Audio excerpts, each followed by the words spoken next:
Bismillahirrahmanirrahim. Assalamualaikum warahmatullahi wabarakatuh.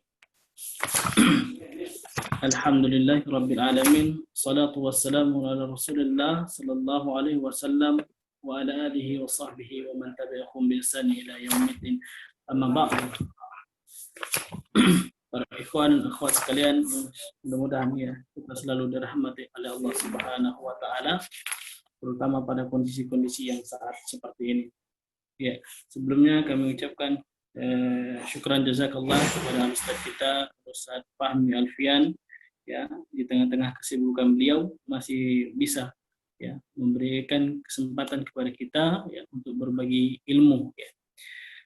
Baik ikhwah sekalian yang dirahmati oleh Allah Subhanahu wa taala, masih dalam kitab yang sama yaitu Mukhtasar Minhajul Qasidin karya Al-Imam Ibnu Qudamah Al-Maqdisi. Masuk kepada pasal yang baru yaitu tentang salat-salat sunnah an-nawafil. Ya, untuk mempersingkat waktu kami serahkan waktu dan tempat kepada Al-Ustaz Fahmi Alfian LC. Fadhal Ustaz. Bismillahirrahmanirrahim. Alhamdulillahirabbil alamin wa bihi nasta'inu ala umuri dunya waddin. Wassalawatullahi wa salamuhu ala asyrafil anbiya'i wal mursalin nabiyina Muhammadin wa ala alihi wa sahabatihi wa man tabi'ahum bi ihsanin ila yaumiddin. Amma ba'du. Ahlan wa sahlan kawan-kawan, rekan-rekan sekalian yang berbahagia. Pada hari ini kembali pada malam hari ini Allah Subhanahu wa taala mengizinkan kita untuk bersua secara virtual tentunya untuk sama-sama membahas dan mengkaji kitab Mukhtasar Minhajul Qasidin karangan Syekh Ahmad Ibni Abdurrahman Ibnu Qudamah Al-Maqdisi rahimahullah ta'ala. Sebagaimana telah disebutkan tadi, kita sampai pada pasal yang terdapat dalam kitab ini, pasal terkait dengan keutamaan salat. Kita tahu bersama bahwasanya salat adalah sebuah rukun daripada rukun-rukun Islam. Allah Subhanahu wa taala memerintahkan banyak sekali di dalam Al-Qur'an kepada kita untuk menegakkan salat dan mendirikan salat. Wa aqimus shalah, dirikanlah salat. Olehnya perhatian seorang muslim terhadap perkara salat adalah sebuah keharusan. Kemudian salat ini kita tahu bersama ada yang disebut sebagai salat wajib atau salat fardu yang kita kenal sebagai salat 5 waktu. Ada pula salat yang hukumnya sunnah atau salat-salat yang mustahab atau salat yang tidak wajib namun memiliki pahala yang begitu besar. Fungsinya adalah untuk menambal kekurangan-kekurangan yang ada pada pelaksanaan salat-salat wajib kita.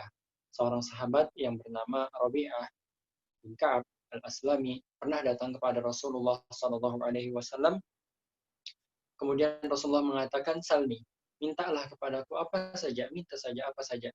Maka beliau mengatakan, "As'aluka murafaqataka fil jannah." Saya ingin menjadi pengiring dan peneman yang menjadi penemanmu di akhirat kelak, di surga kelak. Maka kata Rasulullah SAW, "Awa ghairu dzalik, minta saja yang lain." Maka Rabi'ah mengatakan, "Tidak ada yang lain. Itu yang aku inginkan, wahai Rasulullah." Rasulullah mengatakan, "Fa'inni ala nafsika bi kathratis sujud." Maka bantulah aku dengan memperbanyak sujud. Di sini kita dapati bahwasanya memperbanyak salat adalah jalan daripada jalan-jalan menuju surga Allah Subhanahu wa taala.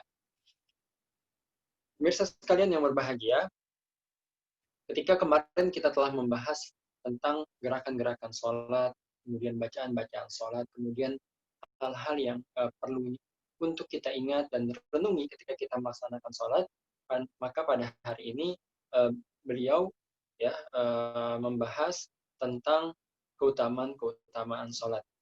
Beliau mengatakan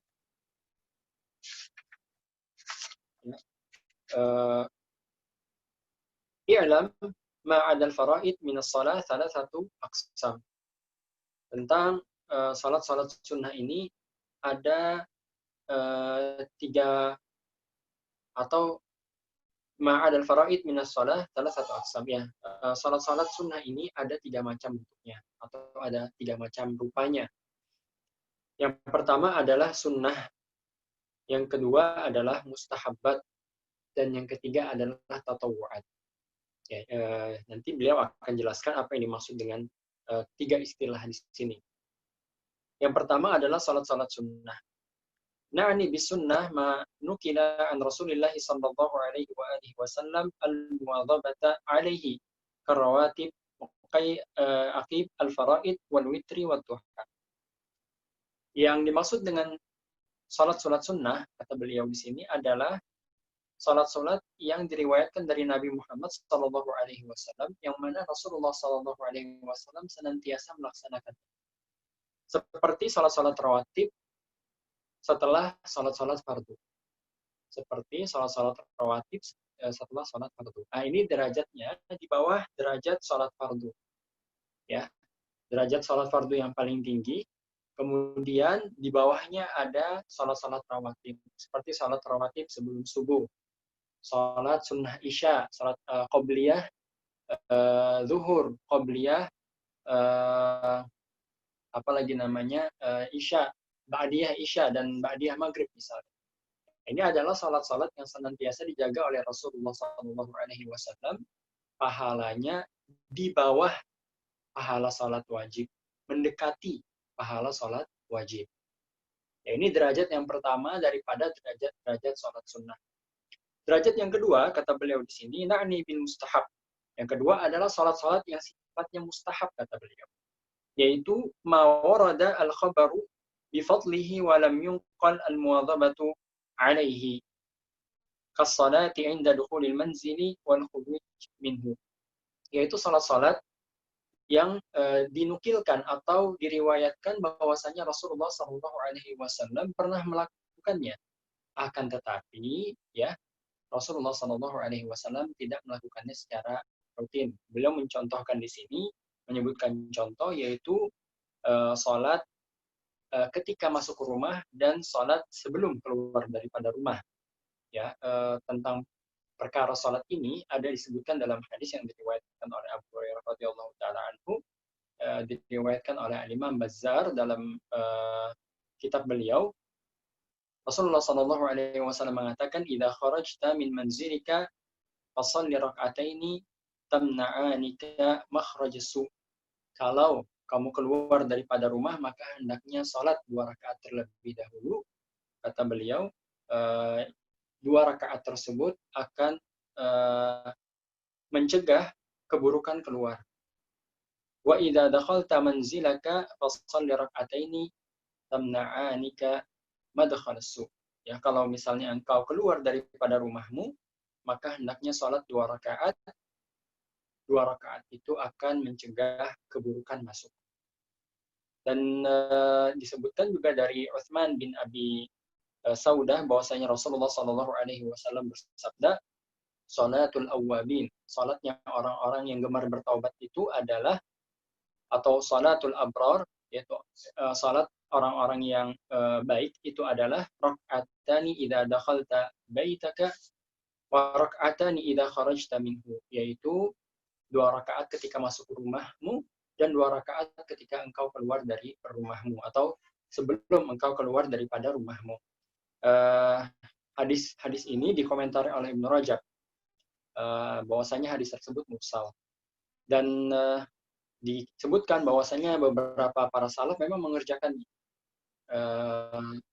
seperti Sabit Al-Bunani, kemudian Abdullah bin Rawahah mengerjakan amalan ini dan diriwayatkan. Tapi sekali lagi, derajat hadis ini atau derajat, mohon maaf ya, hadis yang telah kita sebutkan tadi terkait dengan sholat sebelum keluar rumah dan sebelum atau ketika setelah masuk rumah, dipertentangkan oleh para ulama atau diperselisihkan. Ada yang menghasankannya, ada juga yang mendhaifkannya.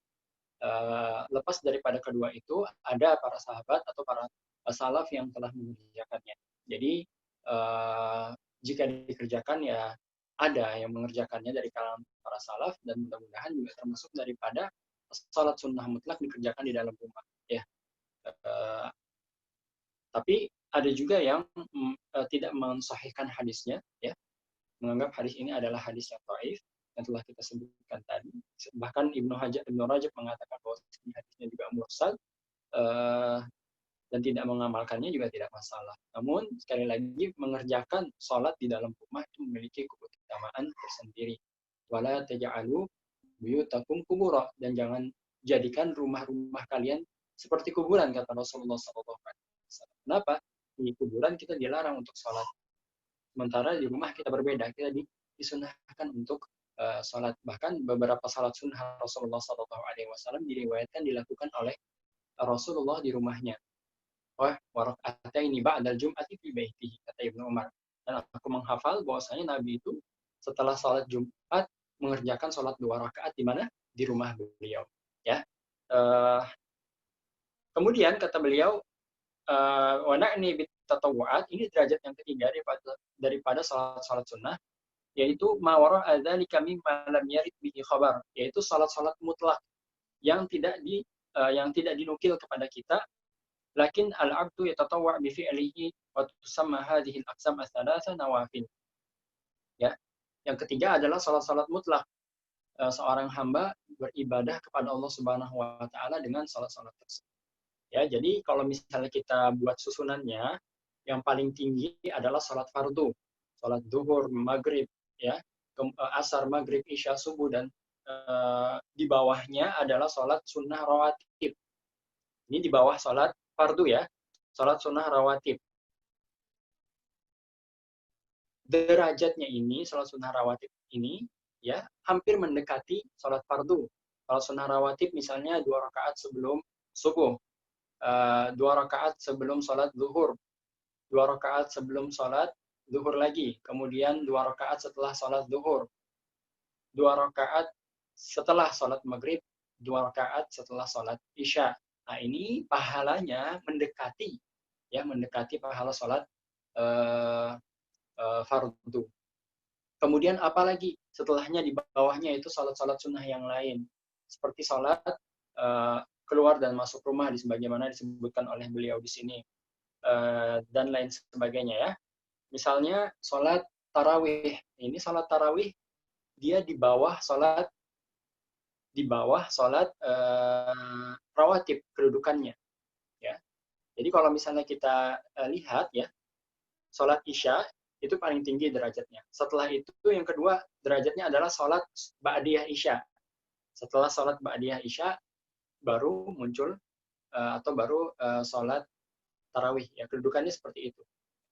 Ya, jadi jangan tidak sholat isya tapi sholat tarawih, begitu. Atau meninggalkan sholat ba'diyah isya tapi mengerjakan sholat tarawih, ya. Karena derajatnya sholat ba'diyah isya ini lebih tinggi dibandingkan sholat tarawih. Dan sholat isya lebih tinggi dibandingkan sholat ba'diyah isya, ya. Jadi pemahaman terhadap nilai-nilai atau derajat-derajat terhadap sholat ini memungkinkan kita untuk meletakkan prioritas mana sholat yang harus kita kerjakan apabila waktu kita mepet, gitu, ya. Kemudian beliau mengatakan di sini, ya, tiga jenis daripada sholat yang telah kita sebutkan ini disebut sebagai nawafil atau nafilah, ya, sholat nafilah. Kalau kita dengarkan, ya, sholat sunnah atau sholat nafilah, ya, intinya adalah dia adalah sholat sunnah. Sementara dalam bahasa Arab sendiri, nafilah, kata beliau di sini, an-nafal huwa ziyadah. Nafal adalah ziyadah atau tambahan. Jadi sholat sunnah itu sebenarnya adalah sholat tambahan bagi kita, sebagaimana yang telah disebutkan di awal tadi, guna menambal kekurangan-kekurangan yang ada pada sholat-sholat wajib kita. Wa hadhihi ziyadah 'alal faraid, yaitu tambahan terhadap sholat-sholat wajib. Wa alam anna afdal tatawu'at al-badan as-shalah.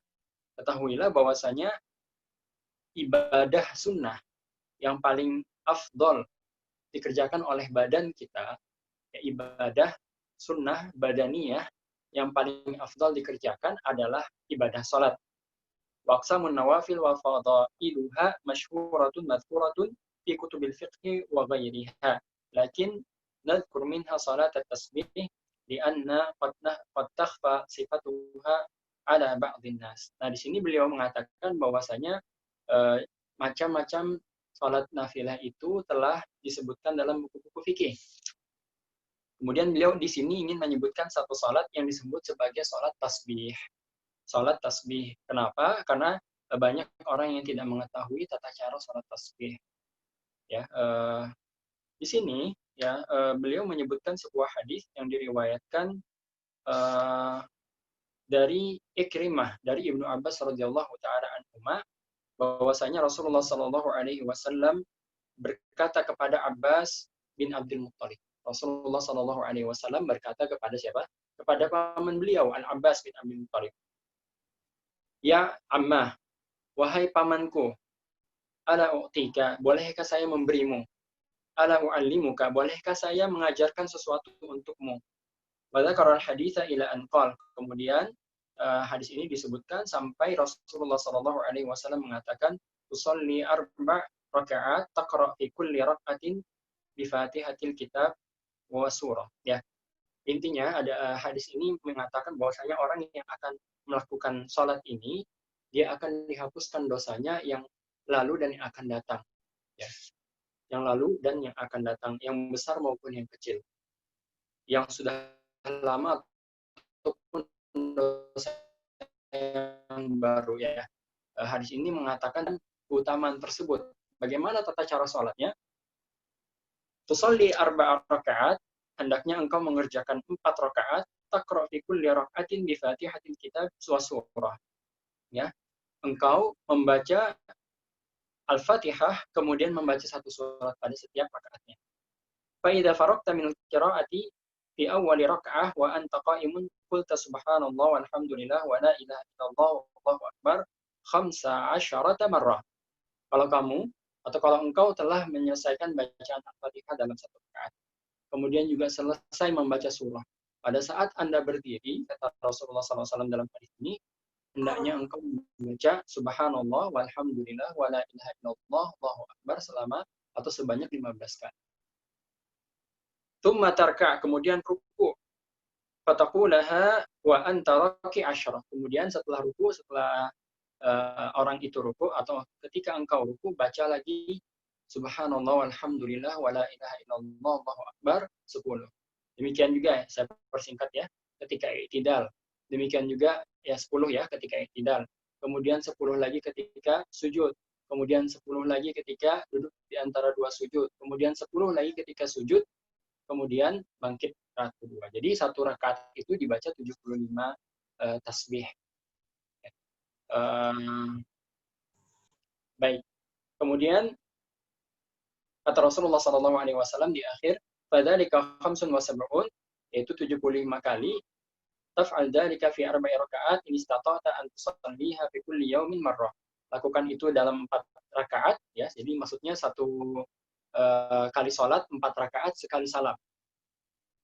Jika kamu bisa mengerjakan salat tersebut fi kulli yaumin marrah faf'al. Pada satu kali sehari, maka kerjakan. Kalau tidak bisa, kata Rasulullah di sini, maka setiap Jumat sekali, setiap minggu sekali. Apabila tidak bisa, maka setiap bulan sekali. Apabila tidak bisa, maka setiap tahun, 1 tahun sekali. Dan apabila tidak bisa, maka sekali seumur hidup. Hadis ini diriwayatkan oleh Abu Daud dan Ibnu Majah. Dan terdapat perselisihan di kalangan para ulama terkait dengan hadis ini. Ya, ada yang menghasankannya, ada yang mensahihkannya, ada yang mendhaifkannya, ada yang mengatakan bahwasanya hadis ini maudhu, hadis palsu. Ya, banyak sekali perbedaan para ulama terhadap hadis ini. Ya. Bahkan ketika ada yang mengatakan bahwasanya hadis ini maudhu, ya, mereka mengatakan bahwasanya amalan ini akan menjadi bid'ah karena hadisnya tidak sah atau tidak sahih datang dari Nabi Muhammad SAW. Yang mengamalkannya adalah bagian daripada bid'ah. Ya. Terlepas daripada itu semua, saya ingin menyampaikan di sini ya. Para ulama berbeda pendapat. Ada yang mensahihkan, ada yang mendhaifkan. Bahkan ada yang mengatakan dia maudhu. Ya.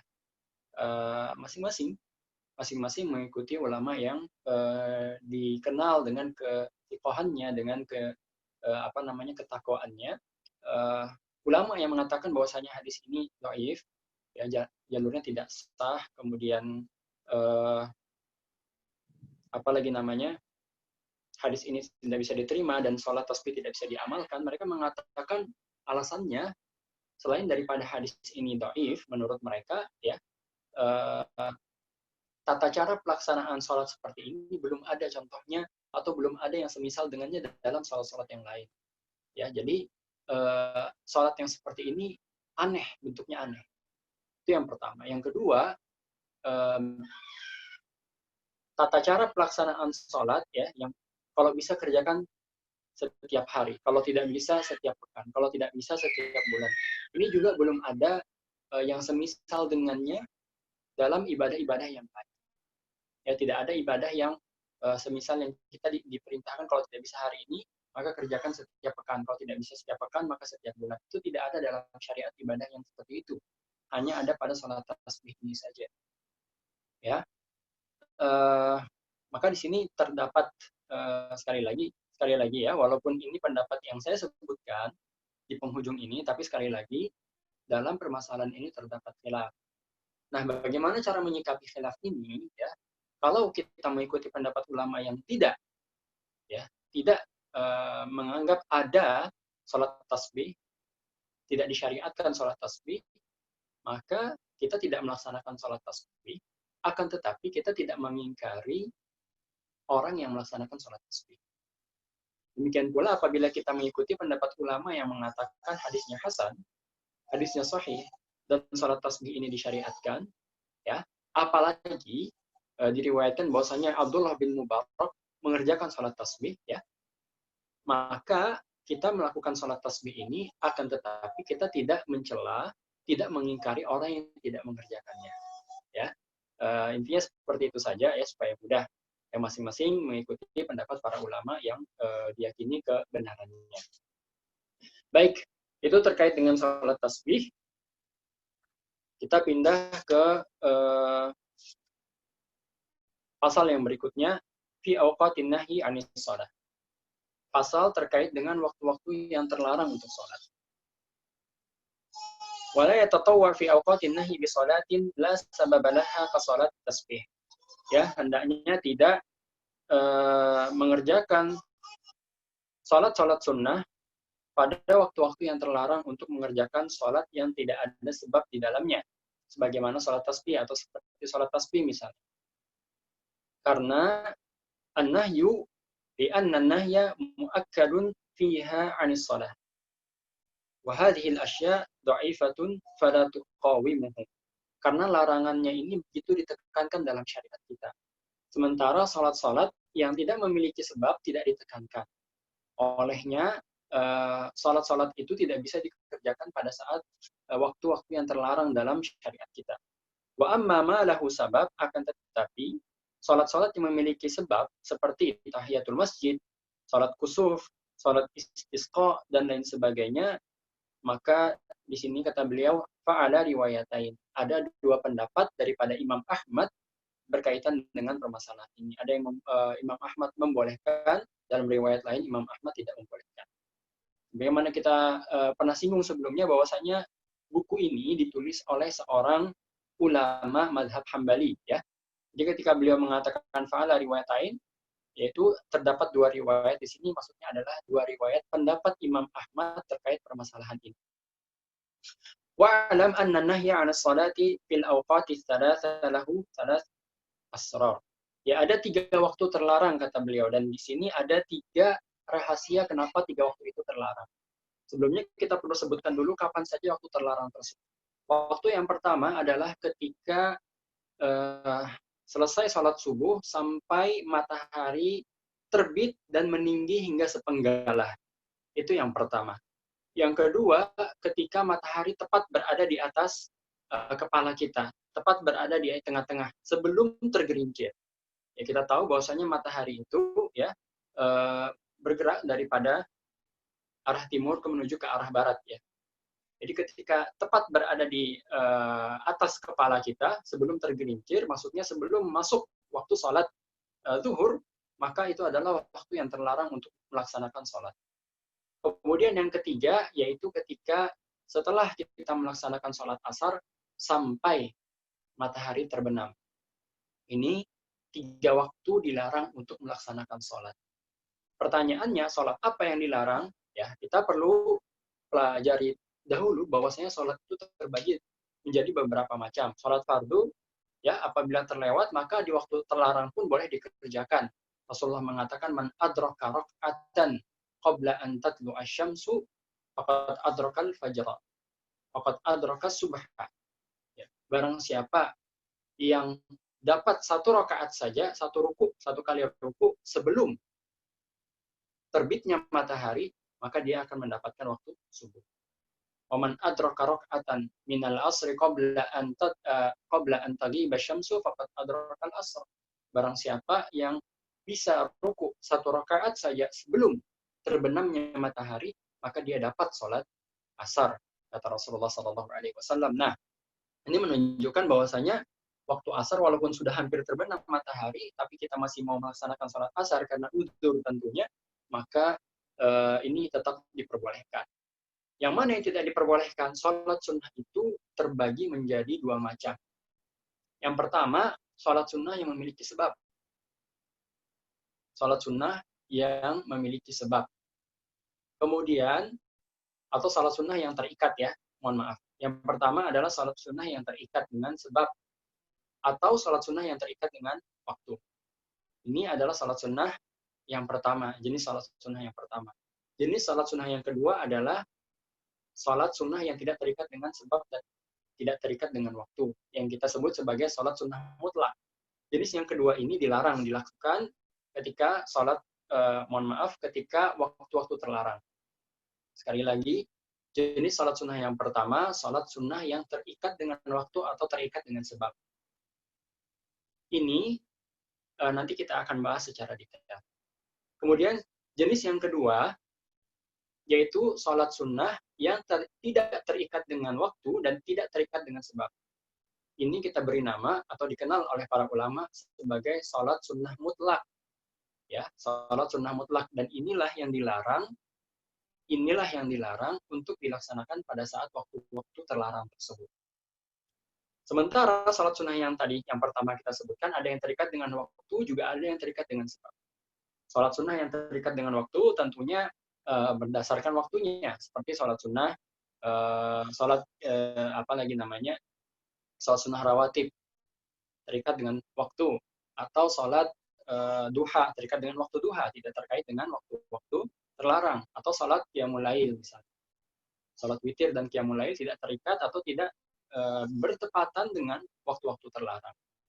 Nah, ada sholat yang kedua, yaitu sholat sunnah yang terikat dengan sebab. Contohnya apa? Tahiyatul masjid. Tahiyatul masjid ini ada sebab, yaitu masuk masjid, kemudian ada sholat. Sebabnya dahulu datang, kemudian sholatnya belakangan. Ya, masuk masjid dulu, kemudian sholat. Yang seperti ini, apabila sebabnya belakangan, boleh dilakukan pada saat kita berada pada waktu-waktu terlarang. Ya, ingat apabila sebabnya belakangan, ya, sebabnya terdahulu. Sebab duluan ada, setelah itu sholat baru ada. Masuk masjid dulu, baru sholat. Berwudu dulu, baru sholat sunnah wudu. Ya, maka ini diperbolehkan dilakukan pada waktu terlarang.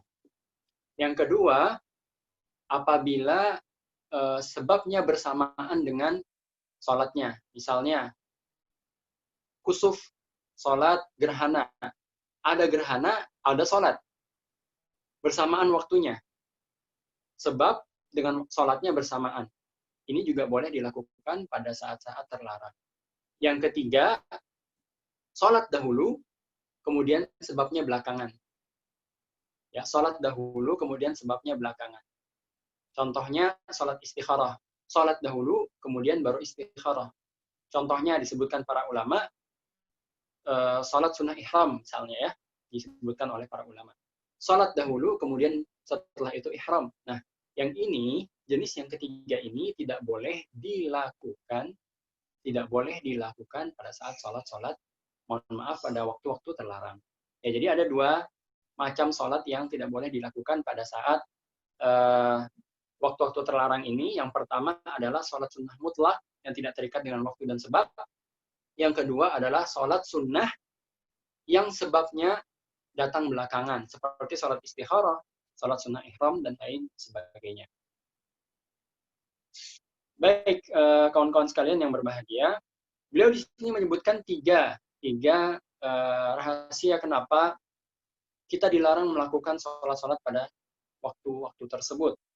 Yang pertama, tarku tasyabbuh bi'ubad asyams, yaitu agar tidak menyerupai orang-orang yang menyembah matahari. Itu yang pertama.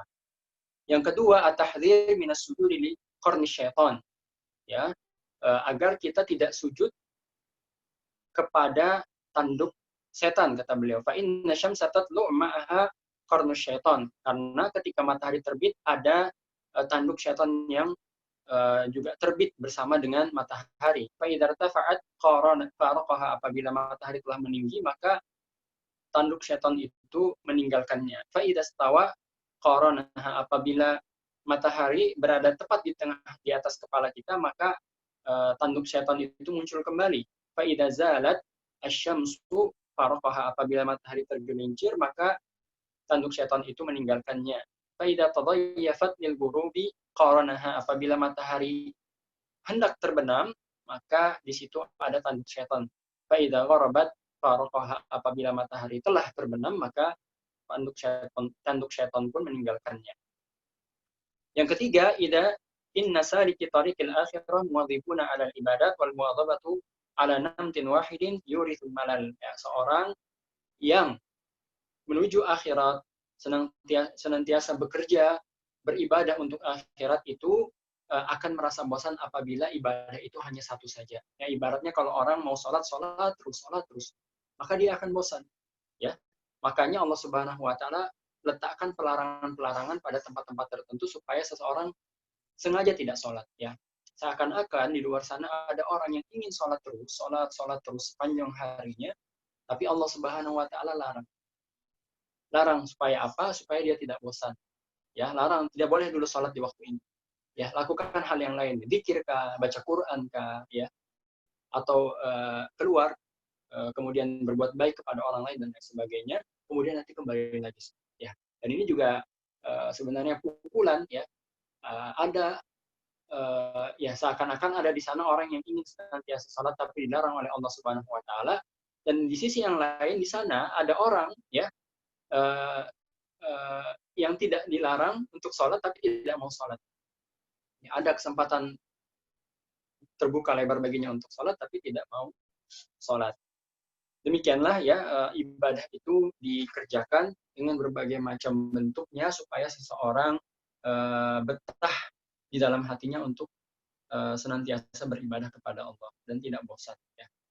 Demikian, ya, pembahasan pada hari ini tentang waktu yang terlarang, dan juga sebelumnya kita telah mengambil tentang macam-macam sholat dan kedudukannya. Apabila ada yang ingin didiskusikan, silakan. Ada wassallallahu ala nabiyina Muhammad wa ala alihi wasallam. Alhamdulillahirabbil alamin. Iya, tersisa waktu kira-kira 5 menit lagi. Mungkin yang mau bertanya silakan buat tulis apa di room chat-nya.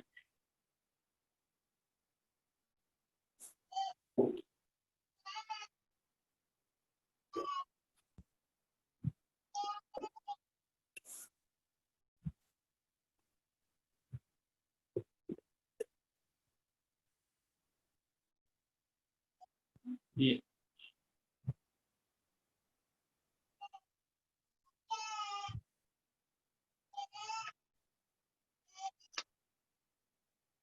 Adakah pertanyaan? Kalau tidak ada, insya Allah kita tutup.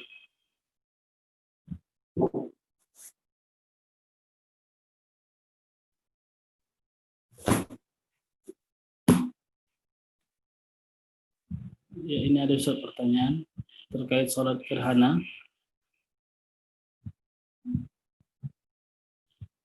jika di tempat tinggal kita tidak terjadi gerhana, apakah masih boleh sholat gerhana, Ustaz?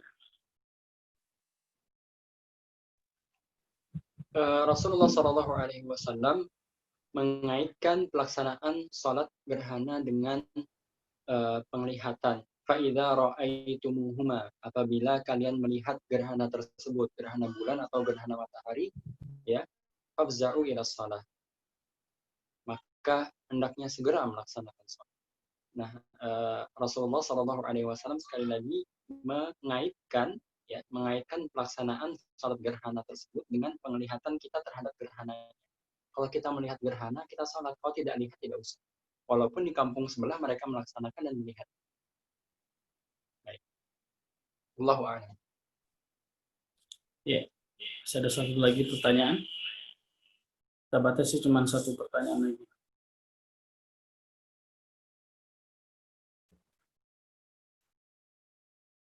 Pada saat sedang safar dan sholat zuhur dan sholat asar dikerjakan sholat zuhur, masih bolehkah ba'diyah zuhur?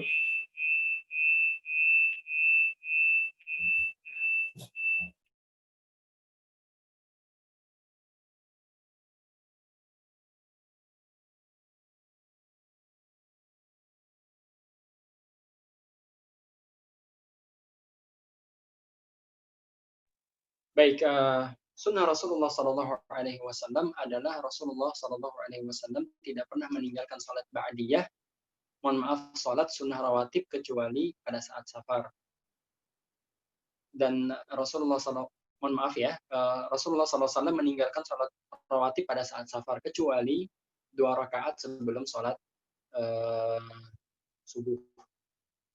2 rakaat sebelum sholat subuh.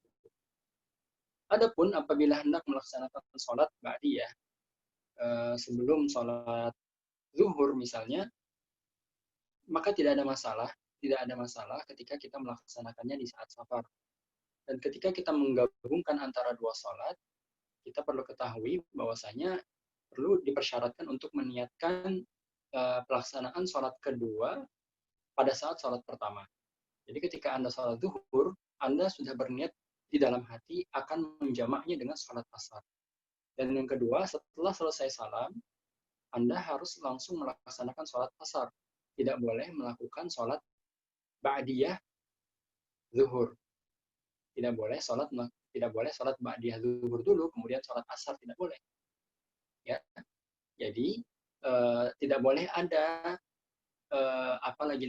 ada celah atau ada tenggang waktu yang cukup lama antara sholat pertama dengan sholat yang kedua. Baik. Adapun jika Anda ingin melaksanakan sholat ba'diyah zuhur setelah Anda melaksanakan sholat asar dalam safar Anda, maka tidak masalah. Jadi, sholat misalnya seperti ini, datang ke masjid, kemudian sholat bersama dengan imam sholat zuhur. Nah, di dalam hati meniatkan mau menjamak. Setelah imam salam, bangkit berdiri, iqamat, kemudian melaksanakan sholat asar. Setelah itu, mau melaksanakan sholat ba'diyah zuhur, tidak ada masalah. Baik. Saya kira demikian, Allahu a'lam. Iya.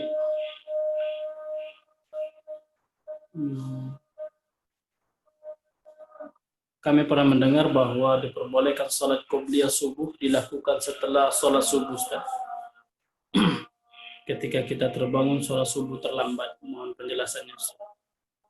Iya benar, karena yang dilakukan oleh para sahabat demikian. Ketika Rasulullah Shallallahu Alaihi Wasallam selesai sholat subuh, sebagian daripada sahabat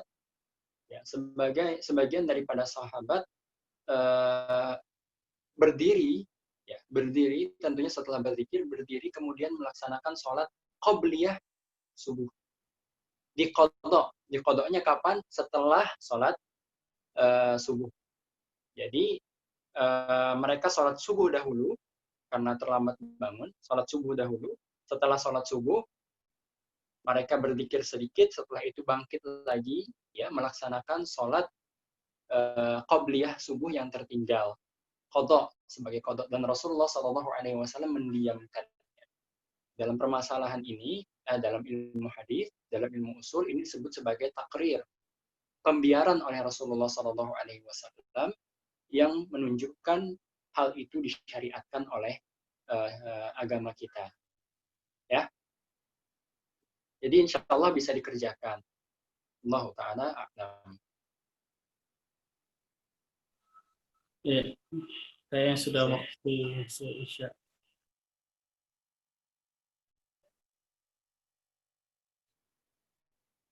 Ustaz mau masih dijawab pertanyaan ini, Ustaz? Coba saya lihat dulu. Di sini sudah. Bolehkah menjamak sholat Jumat dan sholat dengan sholat asar, Ustaz? Di sini sudah waktu asar juga. Sholat Jumat dengan sholat asar, wallahu a'lam. Ada yang mengatakannya, tapi sampai sekarang saya pribadi masih mencari jawaban yang tepat terhadap pertanyaan ini. Ya, Allahu a'lam. Saya tidak bisa menjawab dan memberikan jawaban terhadap permasalahan ini. Allahu a'lam. Ya, kayaknya cukup dulu Ustaz pertanyaannya karena sudah waktu masuk Isya. Ya. Baik, ikhwan dan akhwat sekalian yang dirahmati oleh Allah Subhanahu wa taala. Ya, alhamdulillah pada pekan ini kita ditutup dengan pasal, insyaallah kita masuk pada pasal yang baru. Dan kami ucapkan syukran wa jazakumullah khair kepada Ustaz kita, Ustaz Fahmi Alfian. Ya, semoga Allah memberikan kesehatan kepada Ustaz. Dan insyaallah bagi ikhwan dan akhwat sekalian, kalau ada nanti pertanyaan, silahkan tuliskan terlebih dahulu ya, biar nanti bisa dijawab oleh Ustaz. Ya, syukran Ustaz. Sebelum kami tutup, Ustaz, afwan, ya, kita waktu Indonesia, Ustaz, waktunya Isya itu lebih cepat 10 menit, Ustaz. Jam berapa tepatnya sholat, apa lagi namanya, waktu? Tepatnya kalau waktu maghrib, Ustaz, di Indonesia jam 6 tepat, Ustaz. Sudah azan maghrib. Baik. Ya, apa? Saya tadi lupa kasih ingat, Ustaz. Iya. Ya, syukur jazakallah kepada seluruh ikhwan dan akhwat sekalian. Ya, semoga Allah terus menjaga kita dan selalu diberikan oleh Allah kesehatan kepada kita semua. Ya, kami akhiri atau kami tutup pada kajian pekan hari ini dengan doa kafaratul majelis. Subhanakallahumma wa bihamdika asyhadu an la ilaha illa anta astaghfiruka wa atubu ilaik. Assalamualaikum warahmatullahi wabarakatuh. Syukran Ustaz Fahmi. Afwan, jazakallah khairan. Nanti.